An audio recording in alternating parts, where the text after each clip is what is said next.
Hi, everyone, and welcome to another episode of Pathfinder by Payload, the leading digital media company in the space industry.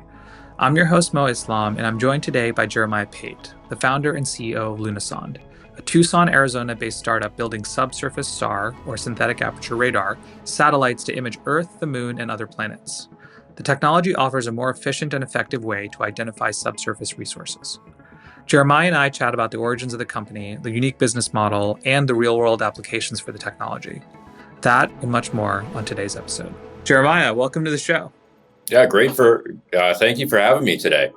So I want to kick things off. I know a lot of our listeners are going to listen to an audio only, but you have a pretty interesting, what looks like, is that like an airplane wing? Or like, what is that behind you? Tell me a little bit about that. It is indeed. So it's from a Piper aircraft, and I'm a pilot myself. So I wanted to have something in my office that really represented that interest of mine. And so I found this in one of the mini aviation scrapyards around town. So I thought it would be a perfect addition. So you said around town. So where are you guys based? So we're based in Tucson, Arizona. That's actually where we started as well.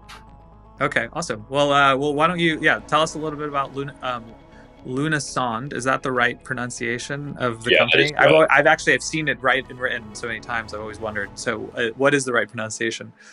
Yeah, so the name is Lunasonde, and really that's Latin for moon explorer. Oh, And so that's really the origin of the name, comes from this aspiration and part of wanting to explore space with this technology. amazing. So tell me a little bit about the company. What inspired the founding? How did you get to building the business, and maybe just a little bit about sort of the early team? Yeah, so really we started back at the University of Arizona. I was still an undergrad at the time, and I remember distinctly the day that I had the idea for Lunasonde. Our class had taken a trip to see the San Javier mine, which is a decommissioned copper mine that the university used to own, and then now is a research test bed for different mining groups. So it really is an incredible place. And what struck me, though, was that mining today has changed very little compared to mining several decades ago. And that's really where I had that core concept that would become Lunasonde, that there isn't a Google Earth of the underground today. There's no solidified, centralized model of the subsurface the way there is for the surface and even the atmosphere of our planet. And that's really how that idea started, was back in that moment at the university. Got it. Okay. And maybe why don't we just take a step back? Tell me a little bit about subs. We've actually had guests in the past talk about SAR, synthetic aperture radar. But subsurface SAR. Why don't we just kind of start with some definitions? Like, what is it? How does the technology work? Mhm. Let's start there. Definitely. So SAR isn't really one technology. It's more of a family of technologies that all use synthetic aperture processing. So you're integrating over a certain distance in space and emulating much larger antenna instead of the physical size of the antenna. And so we heavily use this technology. The difference of our technology versus other SAR techniques is that we operate at a much lower frequency range. So your average SAR might operate in the X band, in the gigahertz range. Our technology operates in the VHF or HF bands, which is in the tens of megahertz, or in some cases, single megahertz range.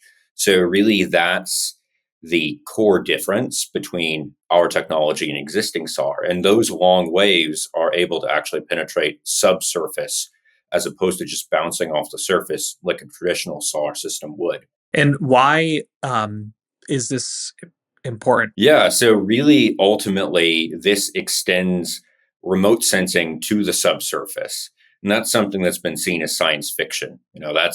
That's almost synonymous with the impossible. So satellites can see everywhere on Earth; they can't see underground. We really want to change that, and that's our core thesis of the company, is being able to image subsurface, and this is seen especially in the critical mineral space. Right now, when we look for critical minerals, we rely on guesswork. We rely on random borehole drilling to find new deposits. Sometimes it's even someone kicking over a rock and seeing a subsurface indication. And so we're changing that paradigm entirely by using subsurface sensing technology. And do you define subsurface as just literally like the part of the ground that you can't see? As soon as you get to that point, then that's what subsurface that's what you would call subsurface. Yes and no. So, technically speaking, if you're to look it up in the dictionary, that's, I'm guessing, the definition. But in our case, we typically say that subsurface is 10 meters or deeper underground. The top 10 meters of soil are fairly homogeneous in most cases. So you can estimate what's there based on what's on the surface. And we've seen other companies do this with things like hyperspectral, where you have a hyperspectral data set of the surface rather, and you can estimate that near subsurface. Our technology images much deeper than that, where you can't really guess based on surface features. So anywhere from 10 meters down to several hundred meters is really where we operate. It's that regime where there's the biggest unknown, and also the most important resources today are found in that range, and yet we don't know where they are exactly. So, when you say critical minerals or any type of resource like that, you typically go into you think mining, right? Mining or some type of extraction of resources for profit. Is that the market? Like maybe talk to me a little bit about what the market is for the product, and maybe we could the way we can define it is the market today and what you're focused on, and maybe there's an evolution of what that market looks like in terms of your focus over time. Absolutely. So the critical mineral space, really, that can be largely defined as minerals that are incredibly important for things like electric vehicles, electronics. They're sometimes referred to as battery minerals. But if you ask two people what critical minerals are, you'll get two different answers. In our case, we really see these as the minerals that are crucial for decarbonization of industries around the world. And so we have a large focus on minerals like copper, nickel, and cobalt, because those are the materials that are most crucial in terms of being able to build the batteries and electronics of the future. Got it. Okay. And then how do you think about demand for your? I mean, how do you think about sizing demand? Absolutely. So, really, our demand follows from the demand of the core resources that we're looking for. And so if the price of copper goes up, then our demand goes up as well. And so we've really see that finding a new supply of these minerals is where our technology shines the most. You could do a model where you sell the data, but our business model as a company is really to go ahead and find completely new deposits and then partner with mining companies. And so, in the terms of that partnership, we have an agreement that's either a joint venture or an earn in agreement. So, we actually have a share of the upside. We have a long term royalty in what is on the ground. So, you can quickly see that the actual upside from what we find is enormous. Instead of millions, it's billions because there's just such a huge demand for these resources.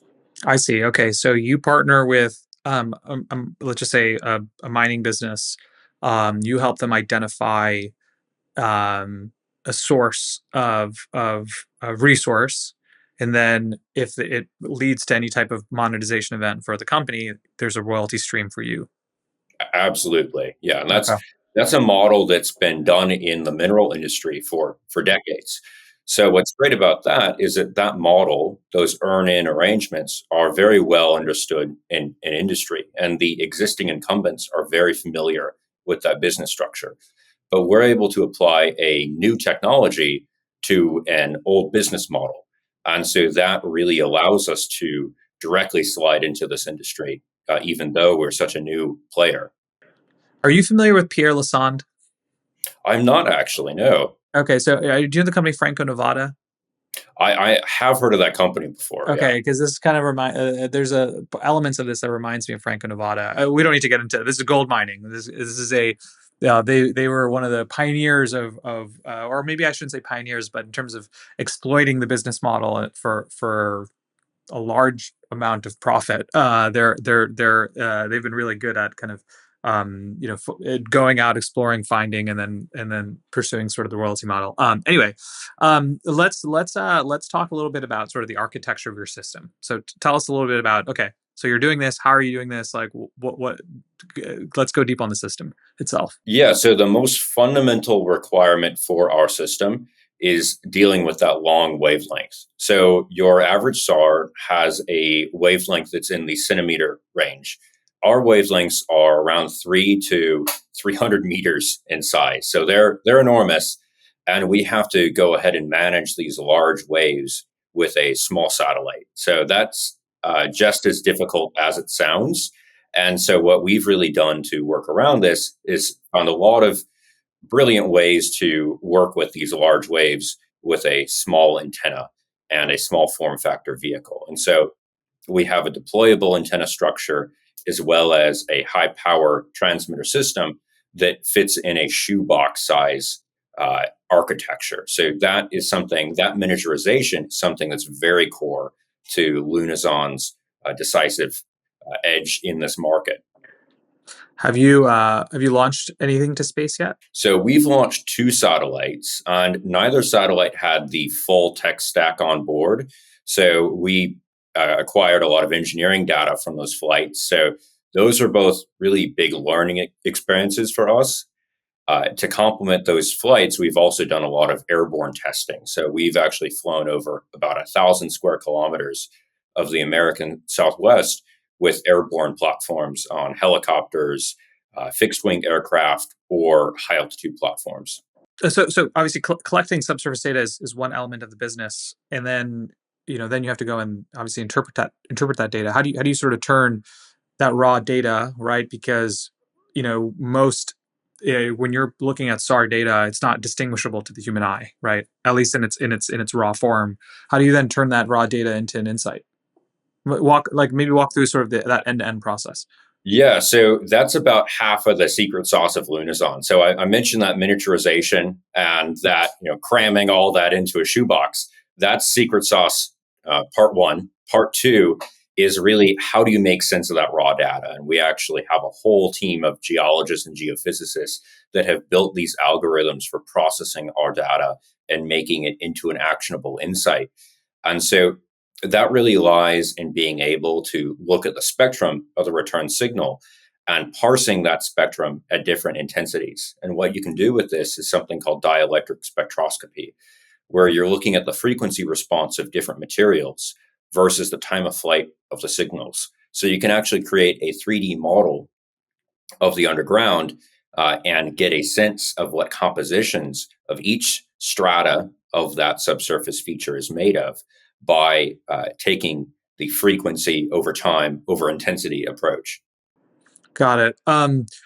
What makes SubSAR superior to, and tell me if I'm completely off base here in terms of comparing this to these technologies, but like seismic imaging or ground penetrating radar, that's a term we've heard before. So like pros and cons of using each. Yeah, so I'd say seismic is our biggest competitor. Seismic technology is very well understood. It's a very well developed technology. The issue with seismic is it's expensive, time consuming, and requires you to be on site and actually do a survey, which may take months of time. And so that's really the biggest challenges with seismic technology is that you have to actually be at the ground level to go ahead and acquire that sort of data. And seismic, of course, works on acoustic waves to look at density differences in the subsurface versus all radio and electromagnetic geophysics techniques use electromagnetic waves to do effectively the same thing. A little bit different, but in broad strokes, you're just using electromagnetic instead of sonic waves. GPR uses electromagnetic waves, much like what we're doing. The difference is that GPR operates at a much higher frequency than us. So GPR operates in the gigahertz range typically, and also requires you to be in direct contact with the subsurface layers. So you're at that ground level and you kind of have this lawnmower looking contraption to see subsurface. So neither of these technologies scale. And what makes Lunasonde's technique different is we can be multiple kilometers and obviously in space, hundreds of kilometers away from our target and still see underground. No technique can do that today. Is there a environmental element to this where, you don't have to dig a borehole, right? And you can just use the technology? Like, was that a consideration when building the business, or is that kind of a byproduct? Yeah, so that was, I'm glad you asked that. That was one of the main drivers of building this company. We have to find these resources one way or the other. It's a question of how do we find these resources? And that's the question that Lunasonde wants to answer.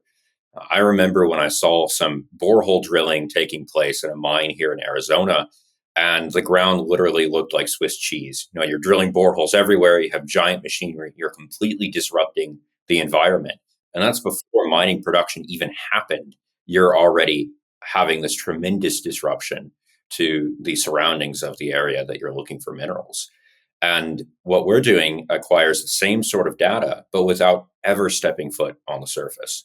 How do you ensure the accuracy and reliability of the data? Yeah, so that really is part and parcel to why we did our airborne test bed uh, testing regime. So we've been flying our system over the Southwest and using calibration targets to go ahead and make sure that our technique works and compare that to known subsurface data to ensure that we're accurate. It's somewhat akin to how the old Corona satellites did calibration with targets out in the desert and making sure that they could see these targets and they looked right.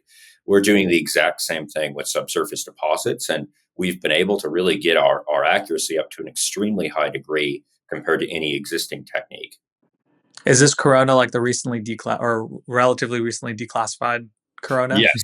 Yeah. So that's actually one of our big inspiration points. It's a very niche sort of reference to make, I suppose, in the space community. But we want to be like the Corona satellites for the underground. What they did for imagery, we want to do for subsurface data collection. Well, for the listeners who might not know, give us a quick. I'm reading Ben Rich's book right now.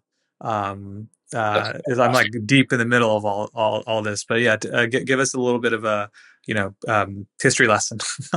Absolutely. So the Corona satellites are something I'm really passionate about because at the time, the idea of taking photos from orbit was almost science fiction.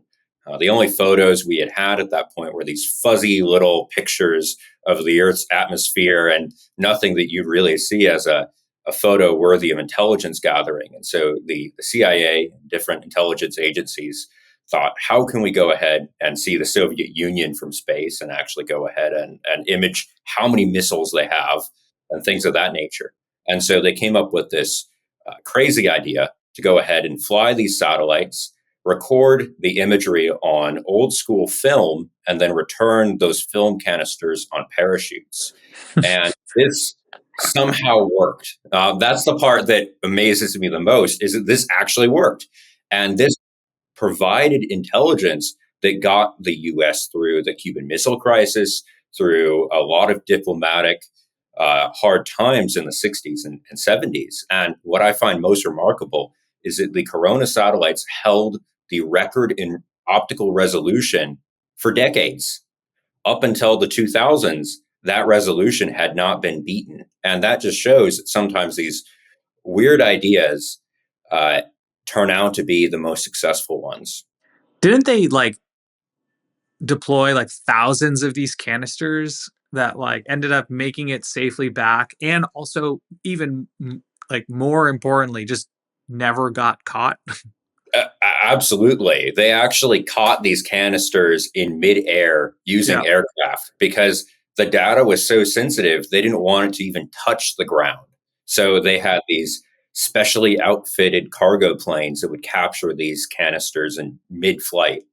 Just really And remarkable stuff. yeah, it's remarkable. And the Soviets never caught, never intercepted any of these, right? So No, it's just incredible that this idea actually worked, and so we want to be like that, but for the 21st century and for the new geopolitical cause celebre of critical minerals. We don't actually know how many critical minerals other countries have around the world, let alone even our own country.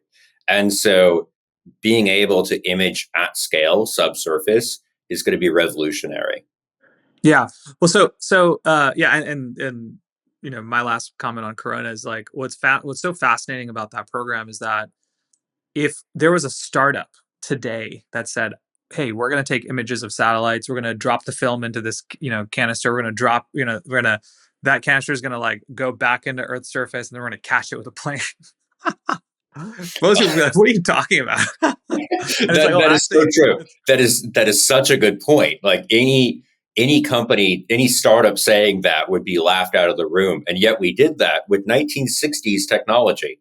yeah, yeah, it's amazing." Okay, so I want to talk about your customer for a second. So, like, you're talking about you're talking about all these, mining businesses. These are not companies that look like Silicon Valley startups or technology companies. How do you convince, and you're young guy, new company, like, hey, we're taking these great satellite images and we're going to do all this great stuff. But you're talking about entrenched. You're talking about companies that might be entrenched in a very particular way of doing things. How do you convince those players to like embrace your technology? Yeah, so it's definitely a process that we had to learn. When we started out, we went to these companies and said, "We have this revolutionary technology. It sees underground from space. You're going to love it." And they looked at us like, we just come from Mars or something. Like they had no clue what we were talking about. And we very quickly realized that mining is such a close knit industry. Everybody speaks the same language, they all speak geology. And if we were to really work with the mining industry, we have to speak their language. And so, in part, having a great geology team within Lunasonde has really helped us with that and build that bridge between us and the mining community. And on the other hand, we have to let our data speak for itself. We can't jammer on about how we acquire the data and why our technology is the best. We just have to say, we found this deposit. This is what it looks like. We gathered this data, and the modality of how we gathered it to them actually doesn't matter. What matters is that the deposit is there and that we have a great geology team to stand by our technology. And so that really ended up being the best way to sell to these customers that have a lot of industrial inertia in terms of adopting new techniques and technologies. Can you? I know you mentioned you have a couple satellites in space, but not the full tech stack. Do you have any examples or case studies of sort of uncovering any type of resource like this, or like the insights that you guys have derived? Yeah, definitely. So, our first time that we discovered a new deposit underground, we actually weren't even looking for one. So, we were using a site outside of San Manuel, Arizona. So, a tiny little mining town. They have this copper mine on the outskirts of the town. And we were using that very well documented copper mine as this calibration source for us. And when we got the data back, we saw not one deposit, but two. And we thought something was wrong with our data, that maybe we were having some sort of weird reflection of radar signals from a fault line, just all these crazy concepts. And then it dawned on us that we actually did see two deposits, and there was a secondary deposit that had never been uh, properly detected by existing geophysical means.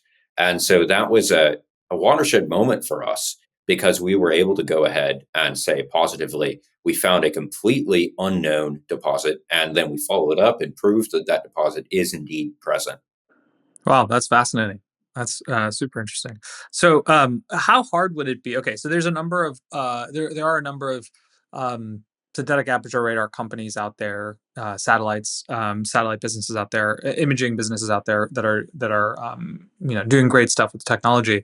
And this is more, I guess, more of a competitive question. One, anyone else doing SubSAR? Two, how hard would it be for a company who is doing SAR to then do SubSAR? Yeah, this is a question we actually get a lot, because we have SAR in the name of our technology, and so people say, can you just take a conventional SAR and turn down the knob and operate at a lower frequency range? And while that's in principle possible, Really, the devil is in the details. If you were to take a Capella SAR aperture and say, we're going to do a like for like and use Lunasonde's frequency ranges, you'd have an aperture the size of the Pentagon, like literally the floor area of the Pentagon flying through space.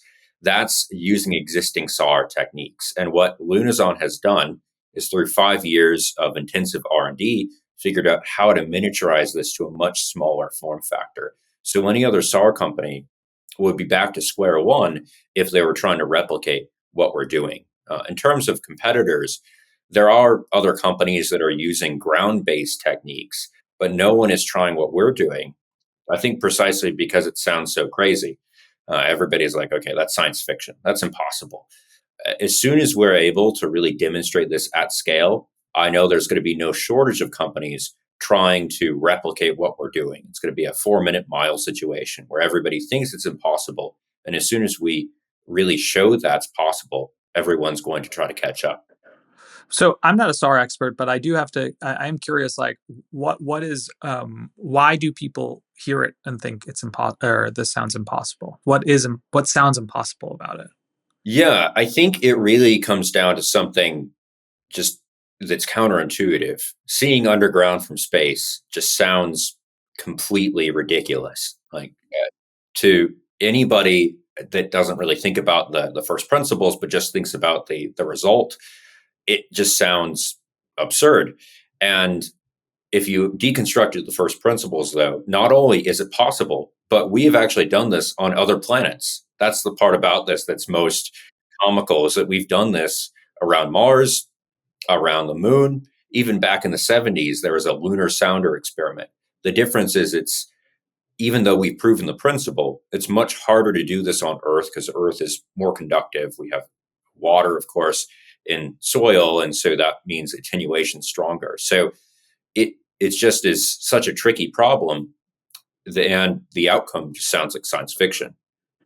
Yeah. Okay. That makes well, that makes sense. So, so from I guess you mentioned other planets, like obviously your model currently is focused on Earth-based use cases, but how are you thinking about the moon beyond? Obviously, there's a whole lunar economy that's being formed. There's a lot of companies out there who are thinking about resource utilization.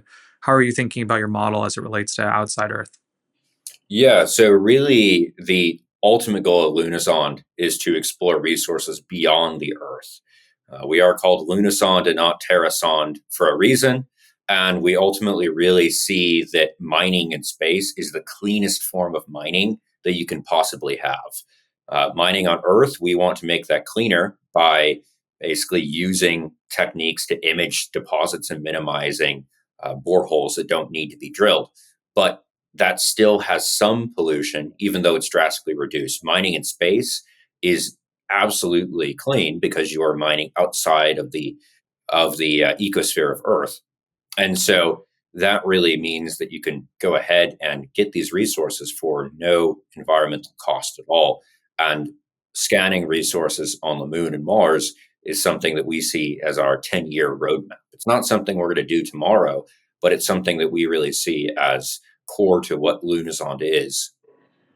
So you touched on the business model earlier, the royalty model, but is there anything in the roadmap for sort of some type of data services play, or are you kind of really focused on doing this royalty model at scale?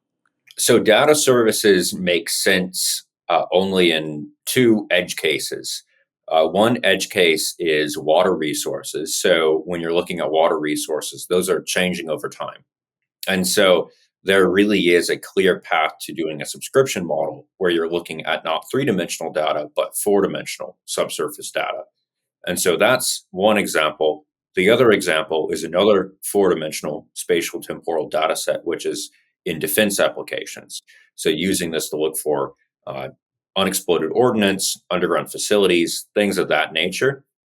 That's another model where a pure data play makes sense. But in the critical mineral space, you're really looking at three-dimensional data, and to share in that upside, not having a pure data play is really imperative. Yeah, and you're just saying three dimensional because whatever resource you're looking at, it's there and it's not moving, it's not going anywhere, and time and the scale of time in terms of when it changes is so significant that it's Yeah. yeah. Geology, it's like, oh, this is a recent formation. How recent? 10,000 years ago. Yeah. And Yeah. that's Yeah. Yeah. probably a blink of an eye in geological terms. So it, really that's static data. On the other hand, because it's static, we only need a few satellites to go ahead and image that. Our constellation plan is no more than 8 satellites because you don't need to have a high revisit rate. You can just go ahead and scan over something multiple times and get a clear image. Yeah. What's the commercial traction so far? Are you working with any government entities? How does commercial versus government traction look like for you guys so far? Yeah, so we have some upcoming projects in the pipeline with USGS, a couple other governmental agencies on the mineral side. And so that traction is really coming along nicely. We also have a lot of applications in the defense sphere that I think are a little bit further down the pipeline just because of where we're at.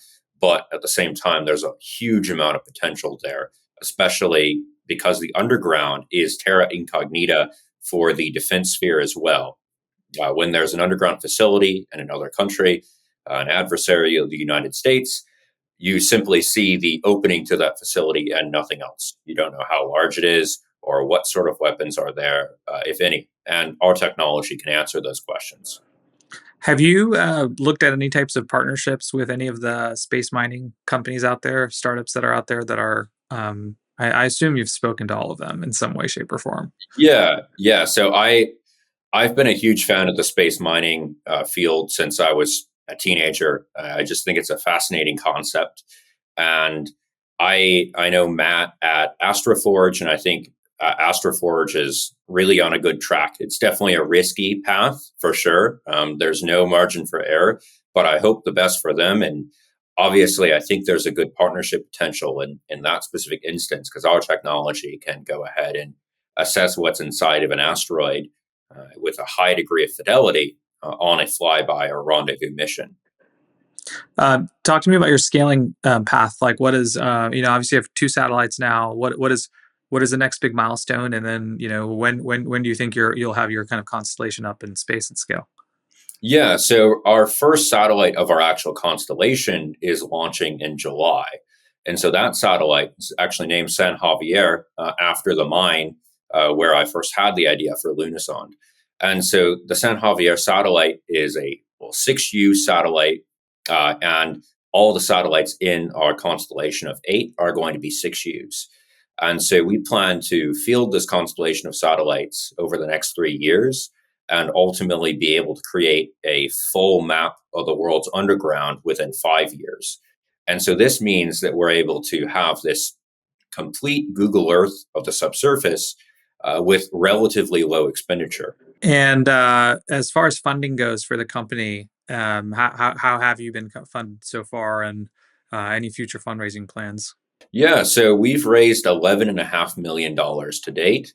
And that comes from a variety of sources. So some of that money is from venture capitalists, about 8 million. And then also some of that is from angels and some non-dilutive funding as well. So we got a little bit of non-dilutive funding from the National Science Foundation and from Blue Origin. So that's helped us. Mostly the non-dilutive has really given us a lot of industry connections, whereas the venture capital, of course, has given us fuel to go ahead and advance as much as we have. And so we currently have our Series A in our roadmap. So Series A, we're really coupling that to our satellite launch and a lot of the really exciting advances that we're going to have in the first half of 2025. Amazing. Well, congrats on the success so far. Thank you. I do have to ask, what keeps you up at night? What's the Yeah, what worries you? Yeah, I think really speed to market is the most important thing. I think a lot of entrepreneurs probably have that same, fear of who's going to eat my lunch.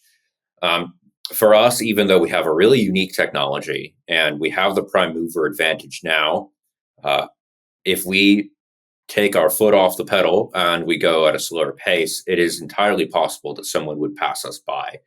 And so for us, we want to keep up the momentum and be able to go ahead and continue forging forth into the critical mineral space.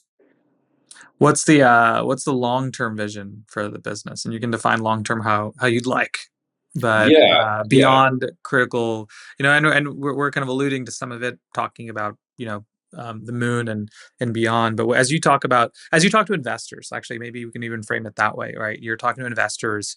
Um, Investors always love a great visionary story, but they also want to know, like, how am I going to make money? Like, how's this going to return something for me? So how do you kind of frame that sort of long-term vision with some sense of reality and Yeah, practicality? yeah. So I really, there's two frontiers that represent the long term for Lunasonde. And the nearer term frontier, quite ironically, is time. Once we have a full map of the world's underground, now we can go ahead and build not just a three-dimensional map, but a four-dimensional map. And that unlocks all sorts of applications. So everything from water scarcity to being able to look at sinkholes before they form. We even have this crazy long shot project of being able to detect earthquakes before they happen. And so that four-dimensional data set of the entire planet is something that I see as actually a nearer term frontier for us. Within the span of 5 years, we'll be able to go ahead and create these high fidelity four-dimensional spatial temporal databases on a global scale. In the longer term frontier, really the 10-year time frame, we see this technology being applied beyond Earth, looking for resources on the moon. Asteroids, in particular, are something that are near and dear to my heart, as something that the University of Arizona has invested heavily in being able to explore asteroids, both from telescopes and spacecraft, most notably OSIRIS-REx. And so I see this technology being very applicable at scanning resources beyond Earth. So I'm curious, when you look at like the NASA missions to the outer planets, to other moons, and you look at the methods and technologies that they use to identify resources, how do you think about that? What exists today in the context of what you're building? Like, do you see what you're doing as something that can be utilized, advanced enough, or can be advanced enough to be utilized by agent organizations like NASA to go and pursue more effective kind of resource hunting missions? Absolutely. So I think in the case of asteroid missions, there's a lot of potential for private public partnerships because that's something that both has a lot of scientific value and a lot of commercial value as well, not to mention planetary security. If there's an asteroid headed towards Earth, you want to know what it's made of before it's too late to assess what tool to redirect it with. So I think in the case of asteroid missions, there's a wide remit of possibilities in terms of how companies could engage with governmental agencies. And I see what we're doing as a perfect prime example of that. This technology can go ahead and image the interiors of asteroids and assess whether they're a rubble pile, whether they're monolithic, what those interiors are composed of without ever actually physically touching that asteroid. Got it. Okay. Well, look, as we close here, a couple closing questions that I'd love your perspective on. Um, First is, as you look across the industry in general, if you had the opportunity or the power to change something about the industry, I'm curious what would it be? I mean, let's. I mean, it's a fantastic time to be working in space and doing what you're Yeah, doing, and getting people. There's not a better time to hear the words "this is impossible" and then go do something about those words. You this know is what I mean? true. There's no better time. But I'm kind of curious, as you look across the industry, like anything that stands out, like you'd love to change about it. Yeah, I think for sure regulations are my biggest gripe about the space industry today. So we still regulate space as if we're dealing with these multi-billion dollar geospatial or excuse me geostationary satellites that are going to the geobelt, and the fact that even a license for a small sat in LEO is called a non-geo satellite, I think speaks volumes to this. That we still are set in this mindset of there's few companies that have large paychecks, and they are building these multi-billion-dollar one-off satellites. Regulations haven't kept up with the times the same way that launchers have and that companies have. And so I really hope that with the new administration, the regulations are changed to be more supportive of small companies like us that are trying to launch these small satellites, trying to be responsive and do a fail fast mentality. That just is something that existing licensing doesn't account for in the space industry. Do you expect to see significant change in this administration? I would say I'm optimistic. I wouldn't say I expect it, but I'm optimistic that that does change, especially with Elon involved. I think that there is hope that the space industry changes in terms of the regulatory outlook, but there's a lot of room to improve on that front for sure. If you weren't building Lunasonde, what space company would you want to go work for, other than SpaceX, if that was going to be your answer? Yeah. Yeah. So I I thought SpaceX for a second before you mentioned that, but my answer is going to be a bit of an off the wall one. Varda Space. So Varda Space is a really fascinating company. To be able to enable affordable reentry is just such a unique capability. And then my other passion besides space is biotechnology. I was actually studying biomedical engineering at the university before I started Lunasonde. And so this intersection of space and the life sciences enabled by cheap reentry is really fascinating for everything from being able to do protein crystallography and microgravity to developing new pharmaceuticals.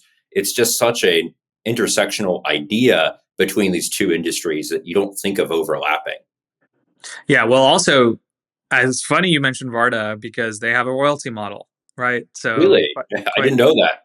yeah, so their model very much is, working with different drug companies, and then, hey, look, if this turns into something that you can then go and monetize, then we should get a piece of the profits. Obviously, that's where the big dollars can come from, right? Mhm. And nailing sort of Absolutely. nailing the right drug formulation. So that royalty Right. model. So you're actually the second space company that I've spoken to, that I've met, that has this sort of royalty kind of stream model. It's a So simple model because it's so broad in what it can achieve, and also it reduces the execution risk on the part of the startup. You don't have to come up with some sort of complicated business model, but instead you kind of offload that business model to whomever's working with you. And so the royalty model, I'm actually surprised that not more companies in space are pursuing that type of approach. right, right. Well, Jeremiah, thanks so much for being on the show. This is great. Really, really interesting to hear your story and hear the business. And good luck on the launch in July. We'll certainly be watching closely and excited to kind of follow along your progress. Thank you. Appreciate it. Till next time.